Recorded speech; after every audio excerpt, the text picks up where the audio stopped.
आपकी कायरतापूर्ण हरकतों के कारण हमारा बॉर्डर डेवलप नहीं हो सका। आज किसी की हिम्मत नहीं है घुसपैठ करने की। साहब ने टूरिज्म बनाने लद्दाख में, दिल्ली में गर्मी ज्यादा लग रही है, बाइक चला रहे हैं, इतना खाली चेंज करने का प्रयास। हमारा जो वो क्षेत्र है जो पहले से बफर जोन था, उस जोन को उसने कब्जा करके और अब नया जो उसने कैप्चर किया उस पर बफर जोन बनाने का मुकाबला किया और उनको वापस खदेड़ दिया। और उसी कुश्ती में एक गोली नहीं चली, सिर्फ हाथों से मुकाबला किया था। अब 20 शहीद हमारे हुए तो 60 उनके शहीद हुए, उनको भागना पड़ा। मंत्री के बेटे हैं ना उसमें, ये दोनों ने फंडिंग कहां से ली, कितनी फंडिंग ली, जरा इसको भी आज बता कर जाइएगा चैनल पर।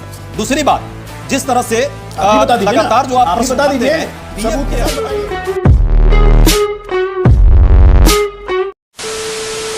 नमस्कार दोस्तों, आप सबका बहुत बहुत स्वागत है क्या बोलती पब्लिक में। मैं हूं प्रदीप जी। राहुल गांधी जी आजकल लद्दाख के टूर पे गए हुए हैं। वहाँ की सड़कें देखकर तो बहुत खुश हो रहे हैं और मोदी जी के बनाए हुए सड़कों का भी वो एडवर्टाइज कर रहे हैं एक तरफ से।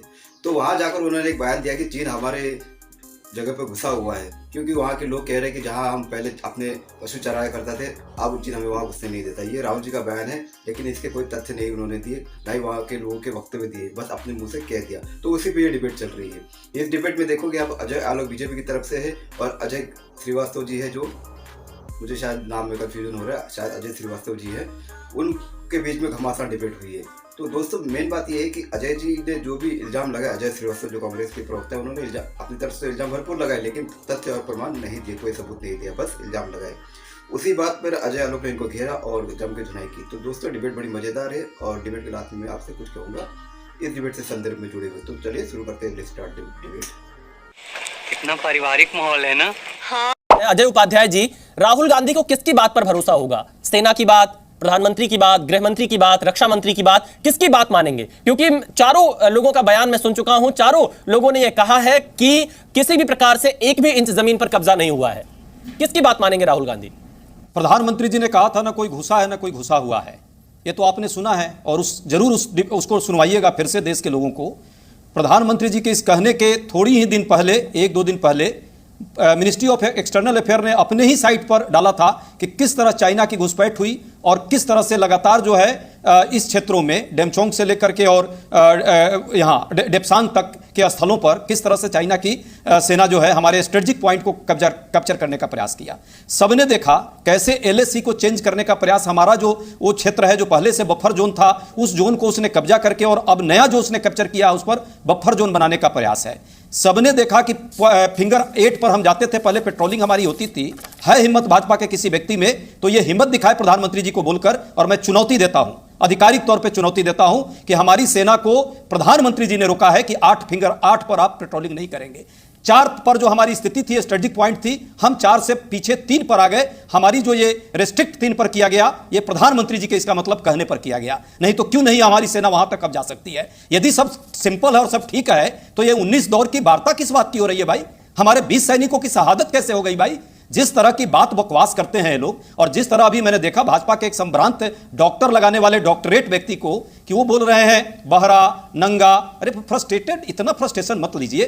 थेथराई ये है कि आपकी सेना के पूर्व जवान, वहां के स्थानीय कारपोरेटर, मेरा नहीं है लद्दाख में, कारपोरेटर ने एक बार नहीं कई बार कहा कि वहां पे जो है कैसे घुसी हुई है और हमारा जो घास का मैदान था, अब हम जहां पहले चराने जाते थे अपने जानवरों को, अब नहीं चरा सकते। अंतिम बात, एक हमारे इनके एक सांसद भी हैं, ये वो भी यदि गलत बोल रहे हो तो बोलिएगा। अरुणाचल प्रदेश में नाम नहीं याद हो तो मैं नाम इला दिला दूंगा, या यदि नाम इनको याद हो तो नाम बोले उस सांसद का जो भाजपा का सांसद है, और वो लगातार बोलता है कि चाइना ने जो है गांव बसा लिया, फिर भी लाज नहीं, शर्म नहीं आती चाइना को बचाने के लिए। डॉक्टर अजय आलोक जी जवाब दीजिए। 18 पर जाकर गहबलिया करते हैं जी। अजय उपाध्याय जी, मैं बीजेपी का जवाब लेता हूं, मैं बीजेपी का जवाब लेता हूं। डॉक्टर अजय आलोक जी उत्तर दिया।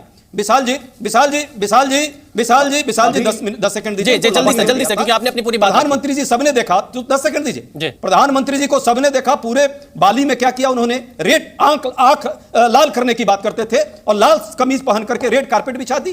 पीछे का कैमरा उनका लगता है कि लगा के चलते हैं। जब सिंह आ रहा था तो उसके पीछे घूम करके और अपने टेबल से उठ करके चले गए। जी, वो अंतरराष्ट्रीय स्तर का कार्यक्रम था, कम से कम उसे तो राजनीति से मत जोड़िए। मैं डॉक्टर अजय आलोक का जवाब लेता हूं। डॉक्टर अजय आलोक विशाल जी, अंतरराष्ट्रीय सुनिए ना, नहीं विशाल जी 10 सेकंड देकर के आप छोड़ दीजिएगा। आप ही के जी न्यूज का ही ये बाइट है, मैं सुना देता हूं। जी न्यूज का, आपके ही न्यूज का है, जरा चलवाइए इसको। चीन ने मार्च महीने में लद्दाख सेक्टर में सबसे ज्यादा घुसपैठ की है। देखिए, बता दें आईटीबीपी ने गृह मंत्रालय को अपनी जो रिपोर्ट दी है, उस रिपोर्ट के मुताबिक चीन ने उत्तरी पैंगोंग झील के पास गाड़ियों के जरिए अजय उपाध्याय जी, भारतीय सेना ने बहुत बहादुरी से चीन के लोगों को खदेड़ा था। हम लोगों ने तस्वीरें देखी थी, खबरें आई थी, हमें सेना के बयान पर यकीन करना होगा। डॉक्टर अजय आलोक का मैं जवाब लेता हूं। अजय आलोक जी जवाब दीजिए, जो आरोप आपके ऊपर कांग्रेस लगा रही है। भाई आप जो है पहले देश भाई, के साथ एक मिनट, भाजपा के अजय जी, साथ है विशाल जी। अजय उपाध्याय जी, मैं तथ्यों की बात कर रहा हूं, मुझे सेना की बात पर भरोसा है। मैं सेना के किसी दावे पर सवाल नहीं खड़ा कर सकता हूं, क्योंकि सेना कभी झूठ नहीं बोलेगी। सेना ना बीजेपी की है ना कांग्रेस की है, सेना देश की है। वो देश की रक्षा के लिए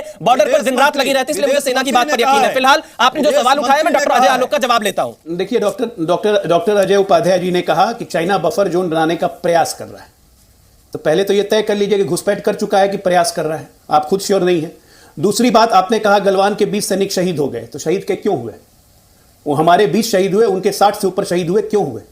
वो इसलिए हुए क्योंकि जब घुसपैठ की कोशिश की तो हमारे वीर सैनिकों ने उनका मुकाबला किया और उनको वापस खदेड़ दिया। और उसी कुश्ती में एक गोली नहीं चली, सिर्फ हाथों से मुकाबला किया था। अब 20 शहीद हमारे हुए तो 60 उनके शहीद हुए, उनको भागना पड़ा। सच्चाई तो यह है जिसको आप मानते नहीं है। पहले क्या होता था, जहां तक चाइना घुस गया, भारतीय सेना आक्रमण नहीं करती थी, क्योंकि राजनीतिक इच्छा शक्ति नहीं थी और सेना को फ्री हैंड नहीं दिया गया था। आज सेना को फ्री हैंड है कि अगर कोई घुसपैठ करेगा तो वापस उसी की भाषा में उसको सिखाओ और वापस खदेड़ दो, जो कि भारतीय सेना कर रही है, जो आपको पच नहीं रहा है। इसलिए क्योंकि चाइना को तो जमीन देने की आदत आपकी है ना।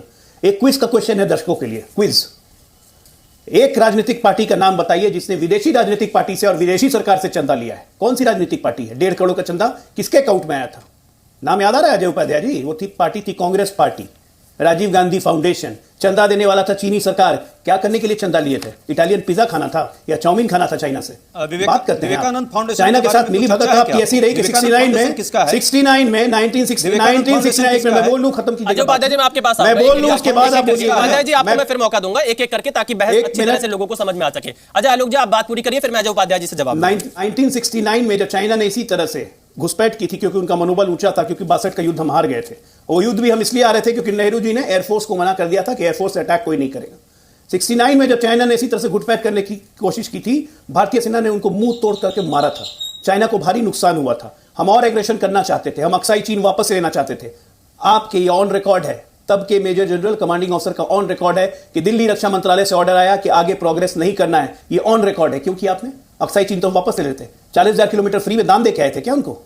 आपकी कायरतापूर्ण हरकतों के कारण हमारा बॉर्डर डेवलप नहीं हो सका। आज किसी की हिम्मत नहीं है घुसपैठ करने की। साहब ने टूरिज्म बनाने लद्दाख में, दिल्ली में गर्मी ज्यादा लग रही है, बाइक चला रहे हैं, इतना खाली टाइम है उनके पास, और हेलमेट पहन के फोटो खिंचा रहे हैं, और उसके बाद कहते हैं कि चाइना की घुसपैठ हो गई। लद्दाख एक स्वायत्त प्रदेश बन गया जहां पे लोग पहली बार इतने खुश अजय आलोक ने खड़े किए हैं। क्या आप ये नहीं मानेंगे कि 1962 में या उसके बाद कुछ ऐतिहासिक गलतियां तत्कालीन सरकार से हुई कि इतनी जमीन चीन ने कब्जा कर ली? मैं भाजपा के साथी प्रवक्ता से कहना चाहूंगा, जितने भी उलूल जुलूल आप तर्क दे ले, कुतर्क कर ले, लेकिन सच्चाई तो आप भी जानते हैं कि 62 के पीछे छुप के ये दिखाना चाहते हैं कि आज 2000 स्क्वायर किलोमीटर जो है हमारा जमीन चाइना ने कब्जा किया। वर्तमान सरकार इसको जो छुपाना चाहती है, भगौड़ा बनना चाहती है, घबराती है प्रश्नों से। दूसरी बात, जो आपने कहा कौन सी पॉलिटिकल पार्टी, हाँ मुझे याद आ रहा है, विवेकानंद फाउंडेशन किस पॉलिटिकल पार्टी को सपोर्ट करता है? किसके बेटे जो है इंडिया फाउंडेशन में है, देश के विदेश मंत्री के बेटे हैं ना उसमें। ये दोनों ने फंडिंग कहां से ली, कितनी फंडिंग ली, जरा इसको भी आज बता कर जाइएगा चैनल पर। दूसरी बात, जिस तरह से लगातार जो आप बता दीजिए, सबूत के साथ बताइए, पीएम सबूत के साथ बताइए, आरोप नहीं, गुरिल्ला वॉर नहीं चलेगा। मैं जो बोल रहा हूं ऑन रिकॉर्ड है। आप गुरिल्ला वॉर मत कीजिए। आपने जो बोला उसकी प्रामाणिकता रखिए सामने। आपको भी सुनना पड़ेगा। प्रामाणिकता रखिए सामने। अजय उपाध्याय जी, आप सबूत रख दीजिए। वो मांग रहे हैं अजय आलोक जी, आप बता दीजिए। और आपके ऊपर जो आरोप अजय आलोक ने लगाया, मैं उनसे सबूत मांग लूंगा। मैं आपको 1 मिनट का समय देता हूं। अजय उपाध्याय जी, आप जो आरोप लगा रहे हैं उसके बारे में तथ्य सामने रख दीजिए। हाँ, बीच में उनको बोलिए कि मैं उनको रोक रहा हूं, फिर मैं उनको भी समय दूंगा। फिलहाल तथ्य रख दीजिए, क्योंकि वो तथ्य मांग रहे हैं आपसे। ठीक जी। पीएम केयर फंड में, सुनिए ना, पीएम केयर फंड में कितना रुपया और कहां से कब आया है, चाइना की कौन सी कंपनी जिसको बैन किया गया वो कंपनी कितने रुपए दी है, ये तो हिसाब पीएम केयर फंड वाले ही देंगे। ये तो कहते हैं सुप्रीम कोर्ट में भी आरटीआई का जवाब ही नहीं देते। दूसरी बात सुनिए ना, जहां तक बात जिस तरह से हमारे साथी ने की है, पूरा देश देख रहा है कि लगातार यदि सब चीज ठीक है तो ये 19 दौर की वार्ता आपको क्यों करनी पड़ रही है भाई? 2020 में जहां हमारी स्थिति थी, हमारी सेना जहां पेट्रोलिंग करती थी, हमारी सेना जहां रुकी रहती थी, जहां हमारा कंट्रोल था, यथा पूर्व स्थिति की बात हम क्यों कर रहे हैं? क्योंकि हमको पीछे ढकेला गया। और प्रधानमंत्री जी ने कहा कोई न घुसा है न घुसा हुआ है। आज भी चाइना घुसा हुआ है, गांव बसा लिया। शर्म नहीं आती इस देश की सरकार को कि सेना के पीछे छुपना चाहती है। सेना हमारा बहादुर है, सेना हमारी सबसे ज्यादा शौर्य वाली है, लेकिन ये सरकार जो है कमजोर है और सरकार जो है कहीं ना कहीं देखिए अजय उपाध्याय जी, मैंने आपको पूरे 1 मिनट दिए। आपने जो आरोप लगाए थे उस पर जो तथ्य डॉक्टर अजय आलोक ने मांगे, आप वो तथ्य यहाँ पर पेश नहीं कर पाए। मैं आपको एक जानकारी दे देता हूँ। से लाखों रुपए आए हैं। डॉक्टर अजय उपाध्याय जी, जो तथ्य यहाँ पर अजय आलोक ने मांगे, मेरे ख्याल से आप वो पेश नहीं कर पाए। अजय आलोक, मैं ये कह रहा हूं कि आप लोग इतने दो मुहे हैं। अभी आप बोल रहे हैं कि हमारी भारतीय सेना वीर है, शूरवीर है। किसने कहा था कि हम चीनी सैनिकों ने भारतीय सैनिकों को पीटा? ये किसके बोल थे? हमारे भारतीय सैनिकों को पीटा गया चाहे चीनी सैनिकों के द्वारा। किसके बोल थे ये? हिम्मत है जवाब देने की हिम्मत है? किसके बोल थे ये? मुंह में दही जम गई ना। ये है आपका भारतीय सेना के प्रति आपका विश्वास, आपका सम्मान और आपके शौर्य की गाथा। दो मुही बातें मत कीजिए, कभी मत क्या कीजिए। खून की गद्दारी, सेना के खून की गद्दारी, दलाली किसके शब्द थे? सेना का जनरल, गली का गुंडा, किसके बोल थे? अरे आपको सेना की कोई इज्जत है? सेना की कोई इज्जत है? छुट्टी मनाने के लिए नेवी लेके जाते थे। अरे भाई, आपको सेना की इज्जत है? लानत है तुम लोग पे, लानत। जनता माफ नहीं करेगी। तो दोस्तों, डिबेट हो गई खत्म, वीडियो हो गई पूरी। राहुल गांधी जी का नाम असल में राहुल गांधी नहीं, प्रोपेगेंडा गांधी होना चाहिए था, क्योंकि जहाँ भी जाते हैं सिर्फ प्रोपेगेंडा करते हैं। अमेरिका जाएंगे तो देश को बदनाम करेंगे कि यहाँ की लोकतंत्र मर गए हैं, मोदी जी लोकतंत्र को मार रहे हैं, यहाँ पर कोई तंत्र काम नहीं कर रहा है। अब लद्दाख गए तो वहाँ के लोगों के बारे में बता रहे हैं कि वहाँ के लोग ये कह रहे हैं कि भाई हमारी ज़मीन हड़प ली, चीन ने हड़प ली है, और वहाँ के जो वहाँ के लोग हैं वो अपने पशु वहाँ चराने नहीं जा पा रहे। तो वो लोग तो उन्होंने बताया नहीं, बस अपने मुँह से बोल दिया। ये जहाँ भी जाएंगे सिर्फ प्रोपेगेंडा करेंगे, इनका यही काम रह गया। इसलिए ये 400 से 40 पे आगे है, अभी और नीचे गिरेंगे। और जो लोग चमचे जो इनको वोट दे रहे हैं और जो इनका प्रचार कर रहे हैं, अगर गलती से भी, मैं कहता हूँ गलती से भी एक बार इनका राज आ गया तो ये देश की इतनी हालत खराब करेंगे ये लोग। वही हर जगह बम फूटने चालू होंगे, वही चीन फिर से कब्जा करने लगेगा। मुझे शंका होती कभी कभी और डर भी लगता है। तो दोस्तों, मैं कोशिश करूँगा कि ये लोग सत्ता में कभी जाए। भगवान से हाथ जोड़ के मैं विनती करता हूँ, ये लोग सत्ता से दूरी रहे। जब तक हम जिंदा है, कम से कम हम जिंदा है, ये सत्ता से दूरी रहे, तो यही देश की भलाई होगी। तो आगे जाने राम जाने क्या होगा इस देश का। तो दोस्तों, डिबेट हो गई पूरी। अगर आपको ये वीडियो, ये कंटेंट पसंद है तो चैनल सब्सक्राइब करते जाना, जरूर जाना। मिलता हूँ आपसे अगली वीडियो में, तब तक के लिए जय हिंद, वंदे मातरम।